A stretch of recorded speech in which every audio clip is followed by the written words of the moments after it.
Сегодня мы с вами чествуем память святого великомученика и целителя Пантелеймона. Этот собор, в котором мы с вами сегодня совершаем божественную литургию и молимся все вместе, посвящен святому великомученику и целителю Пантелеймону. Что значит великомученик, братья и сестры? Мы очень часто слышим это слово, и не все святые определяются этим словом. Великомученик, который переведен с греческого «мегаломартирес», он означает человека, христианина, претерпевшего особо жестокие и продолжительные страдания и смерть за Христа. Мучеников Христовых очень много, братья и сестры, но не всех их, претерпевших страдания и мучения, мы именуем великомучениками. Как вы хорошо знаете, великомучениками мы именуем и святого Георгия Победоносца, и святого Дмитрия Солунского главным образом, и еще нескольких святых в православной церкви, и в том числе святого Пантелеймона. Именно потому, как я сказал, что они перенесли великие страдания самого Христа. Далее, святой великомученик Пантелеймон, по рождению грек, который родился в городе Никомедия, это современный город Измит, который находится в Малой Азии, то есть на территории современной Турции, и располагался недалеко от Константинополя на берегу Мраморного моря. Этот город был одним из самых древних христианских городов, в котором приняли мученическую кончину огромное количество христиан, и в этом же городе прославилось очень много известных святых нашей церкви.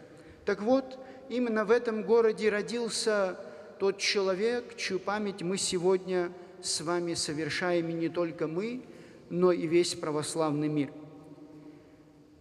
Его отец был язычником, мать была христианкой, как это было часто в то время. Жил он, все это происходит, братья и сестры, в конце III, в начале IV века, когда еще христианство не было признано в Римской империи, и, разумеется, христиане были гонимы. Так вот, его отец отдал своего сына для того, чтобы он обучился и получил то образование, которое давалось в то время.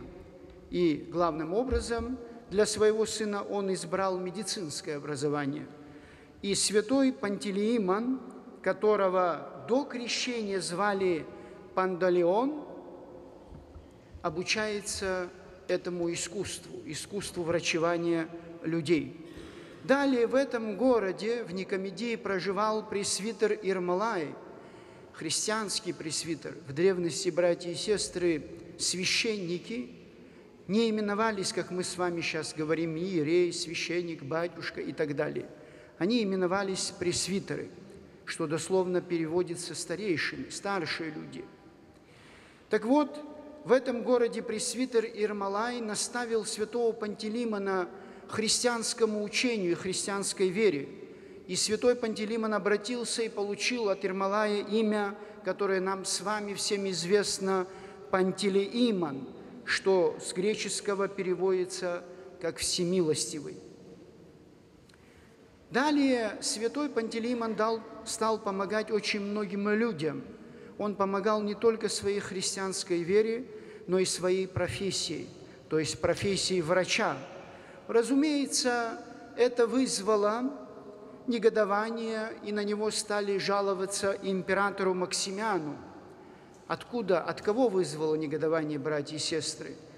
От тех людей, которые использовали, как и в наше время, разного рода магические способы исцеления, не обращались к врачам, к тем людям, которые использовали тот дух, который не имел никакого отношения к истинному Богу, живому Богу. И, разумеется, у них возникла зависть, поскольку святой Пантелеймон, он использовал и искусство врача, и истинную свою веру для того, чтобы помогать людям. Как это часто напоминает и то, что происходит в нашей жизни, братья и сестры, когда мы с вами, когда испытываем те или иные болезни, мучения, страдания, начинаем обращаться к экстрасенсам, гадалкам, провидцам, сновидцам и так далее, всей категории людей, которые, как вы хорошо знаете, заполонили экраны наших телевизоров. И при этом мы забываем, братья и сестры, что вопрос не только в том, чтобы помочь кому-то, человеку, исцелить человека, дать ему помощь в болезни, а вопрос в том, какими средствами мы это делаем. Мы, будучи христианами, будучи людьми, которые созданы Творцом, и не только христиане, не все люди, мы не можем, братья и сестры, использовать всякое средство для того, чтобы иметь здоровье. Мы должны это делать, только используя те средства, которые в конечном итоге приведут нас к исцелению не только физическому, но и душевному. Иначе наше исцеление физическое может закончиться для нас с вами плачевно. Об этом мы должны помнить. Далее, святой великомученик Пантелеймон подвергся жутким истязаниям. Его колесовали, вешали на деревья, поджигали, и в конечном итоге усекновением головы закончил он свою жизнь. Честная святая голова святого Пантелеймона, братья и сестры, хранится в монастыре святого Пантелеймона на Святой горе Афон в Греции, откуда, собственно, в XIX веке прибыли сюда монахи и устроили этот обитель, который стал именоваться Новоафонским монастырем.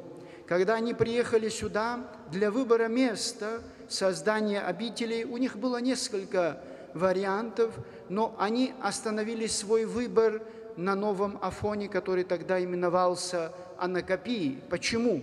Потому что здесь было место погребения одного из учеников Иисуса Христа, одного из 12 апостолов, святого апостола Симона Канонита. И эта великая святыня, конечно, обратила их внимание. Поэтому они обители назвали в честь святого апостола Симона Канонита. Но поскольку прибыли они из монастыря святого Пантелеймона, дабы почтить память этого святого, который покровительствовал им там, в том монастыре на Святой горе Афон, они этот главный собор монастыря, его престол, осветили в честь святого великомученика и целителя Пантелеймона. И в этой обители были написаны несколько икон, которые как раз вы видите перед собой, посвященные этому святому. Святой Пантелеймон, братья и сестры, почитается во всем православном и христианском мире. Его очень имя известно всем христианам. Но на что я хочу обратить ваше внимание? Что-то помимо истории мы должны с вами взять для себя, поучения из его жизни. Обратите внимание, что человек окончил свою жизнь страшными мученическими кончинами, муками, страданиями и в конечном итоге мученической кончиной. Это очень важно, братья и сестры. Почему? Потому что человек, святой Пантелеймон и равные ему святые того времени, их было десятки тысяч в том древнем христианском мире, они свидетельствовали о Боге посредством своих страданий и мученической кончины. Когда люди вокруг них видели, что человек не отрекается от Христа и готов умереть, то есть лишиться благ этой жизни, всего того, что мы так с вами чаем, и всего того, о чем мы так много заботимся, он был готов в одночасье лишиться всего этого ради свидетельства о Боге и существовании Бога. Это великая апология христианства. Почему, братья и сестры? Потому что, казалось бы, когда гонят людей в течение 3 веков, когда их избивают, когда их отдают их на съедение львам в Колизее Римском, они становятся утешением простого люда Рима. Казалось бы, христианство должно было быть уничтожено. Почему? Потому что при таких гонениях, когда сотни тысяч людей уничтожали только за то, что они верили Христу, конечно, это великое свидетельство о том, что Бог действительно есть, что Бог присутствует в нашей жизни, что христиане верят не потому, что им кто-то сказал, что нужно верить, что мы с вами верим не потому, что это написано в Священном Писании, либо не потому, что авось это где-то поможет нам в этой жизни. Мы с вами верим в Бога именно потому, что каждый из нас имеет внутри себя опыт живого общения с Ним, и с помощью этого опыта он удостоверяется в существовании Бога. Иначе бы давно бы христианство и вера, и религия закончили бы свое существование, если бы не было этого опыта. Не нужно далеко ходить за примером. В советское время, когда нас всех учили атеизму, когда нам пытались доказать научно, что Бога нет, и что все, что говорит религия, это опиум для народа, известная всем вам фраза.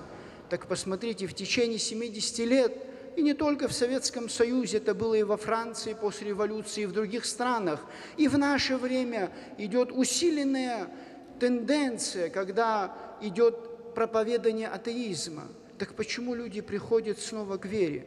Почему, когда людям указывают на то, что вот посмотрите, что делает патриарх, вот посмотрите, что делают пресвитеры, что делают священники, что делают монахи, разве можно верить в церковь и в Бога, видя все это? Но тем не менее люди приходят. Почему? Потому что они не в патриарха верят, они не в священникам верят, они не монахам верят, они верят во Христа, которым они общаются внутри себя. Дальше. Еще одна очень важная вещь, братья и сестры, которые проявляли эти люди. Вера и терпение. Это очень важные качества, которые очень часто отсутствуют в нашей жизни. Малейшее страдание, малейшая проблема в нашей жизни, братья и сестры, сразу вызывает у нас и у тех, кто здесь в этом храме, огромный ропот. Мы не хотим потерпеть ни одного дня ради Бога, ради Господа, ради Христа, ради вечной жизни. А представьте себе, если бы нас терзали бы, как святого Пантелеймона, как мы быстро потеряли бы веру. Почему? Потому что ее у нас нету. У нас есть обрядность. Мы приходим, ставим свечи, мы кланяемся иконам, мы участвуем на богослужениях, мы держим посты и многое другое, что, разумеется, тоже нужно делать, братья и сестры. Но эта обрядность, она затмевает самого Христа. То есть мы это делаем, если я спрошу всех вас, для чего вы это делаете, многие из вас скажут, а может даже и большинство, авось где-нибудь это мне поможет в жизни. Вот у меня есть проблема с семьей, значит, мне нужно помолиться. У меня есть проблема с болезнью, с работой, с теми, с кем я живу. Я пришел для того, чтобы помолиться Богу, чтобы Он разрешил все мои проблемы. Да, Господь разрешит, братья и сестры, но нужно помнить, что нужно приходить и прославлять Бога. Не только просить, но и прославлять Его. По крайней мере, за то, что Он дал нам эту жизнь. Каждому из нас дал эту жизнь. Поэтому вера и терпение, братья и сестры, это важные качества, которые нам помогут преодолевать все трудности и помогут нам дойти до конца во имя Христово. И, наконец, вы слышали, что мы употребляем в отношении святого Пантелеймона и еще определение эпитет «целитель», в силу того, что он был врачом и помогал людям. Так для чего нам нужно вот это физическое исцеление, братья и сестры, которое мы тоже очень часто просим, и которое, к сожалению, в наше время столько разновидностей болезней, которые не способны мы с вами перебороть при всем своем техногенном развитии цивилизации, в котором мы живем. Так для чего нам, христианам, нужно физическое исцеление? Во-первых, для того, чтобы мы понимали, что мы с вами не стоики античные, что мы с вами не буддисты, которые пренебрегаем своим физическим существом. Наша физическая природа, она создана Богом, и она имеет вечную ценность. Я уже говорил, еще раз повторю, в свое время один из крупных богословов нашего времени, 20 века, протоиерей Георгий Флоровский говорил: «Душа без тела – призрак, тело без души – труп. Человек – это когда и душа, и тело вместе». Поэтому, разумеется, физическая наша природа требует заботы, требует должного обращения к ней. И, во-вторых, для чего нам нужно физическое исцеление? Для того, чтобы, братья и сестры, мы, когда мы приходим в храм, очень часто, а может быть 90% людей, которые сегодня приходят в храмы, они просят именно об избавлении от болезни и главным образом просят святого Пантелеймона. Так когда мы просим это, братья и сестры, и получив исцеление, вы видите перед собой икону святого Пантелеймона в цветах, внутри него находятся разного рода приношения, украшения золотые, серебряные. Большинство из этих украшений принесли люди после того, как они получили исцеление. Не просто от иконы, а от самого святого целителя Пантелеймона. Так вот, получая это исцеление, если мы, выходя из храма, будучи физически здоровы и больше никогда не возвращаемся в него, если мы, получая исцеление, выходя из храма, начинаем заниматься греховной жизнью, такое физическое исцеление, братья и сестры, никакой пользы нам не принесет. И порой лучше быть в физической немощи, но иметь эту веру, нежели быть здоровым и использовать свое здоровье только ради греха. Известные вам старцы нашего времени, святой Ефрем, святой Паисий Святогорец, они все подвязались на святой горе Афон. Так вот, они очень часто отмечали, что, может быть, не случайно Господь попустил, чтобы человечество 20 века, которое так далеко ушло от Бога, стало испытывать страшные болезни, как раковые заболевания. Почему? Потому что благодаря этой болезни тысячи и тысячи людей обратились ко своему Дворцу.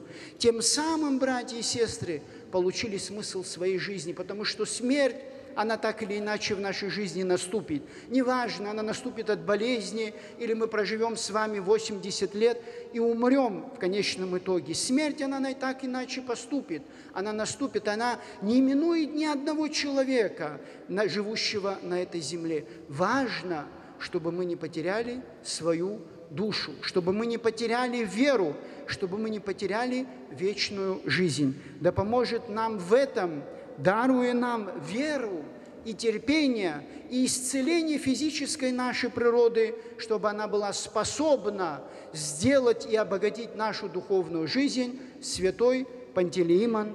Аминь.